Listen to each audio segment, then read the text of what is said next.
Hi, CrossView family. This week's words of wisdom are found in Proverbs 7:21 through 22, which says, "With much seductive speech she persuades him. With her smooth talk she compels him. All at once he follows her, as an ox goes to the slaughter." Now you may be wondering why I'm talking about adultery again. Well, don't shoot the messenger. The entirety of Proverbs 5 was about adultery, and then with a brief pause at the beginning of chapter 6 to address other issues, adultery resurfaces as the theme from Proverbs 6:20 to the end of the chapter and continuing through the entirety of Proverbs 7. Now, I think that this topic is repeatedly addressed because of the need for very practical advice in light of the present temptations and opportunities, and the power of sexual attraction as the youth of Israel are instructed to live lives of sexual purity.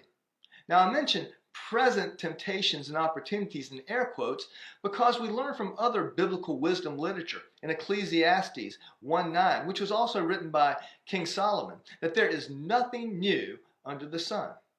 The temptations that the youth of Israel faced are the same types of temptations that we face today, only differing in mode and pervasiveness of expression.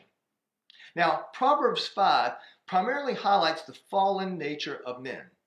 Proverbs 6:20 and following looks at adultery in a more global sense. Then Proverbs 7 mainly addresses the fallen nature of women. The truth about these dangers of sexual sin are the basis for the modernized proverbial saying, "If you play with fire, you will get burned." Now, we have the ability to resist temptations, whatever the nature of that temptation may be. Lust of the flesh and of the eyes are strong, but our carnal desires do not have to control us. As rational human beings, we should not allow pleasure impulses to dictate decisions that will produce long-term harm to ourselves and others, and even extending to the next generation. The language here is very graphic. Seduction to commit adultery leads a person to the slaughter. In the New Testament, the Apostle Paul writes to the church at Corinth that was rampant with all forms of sexual immorality. Adultery, fornication, homosexuality. And he says in 1 Corinthians 6:18 that the sexually immoral person sins against his own body. The good news is that there is hope for victory.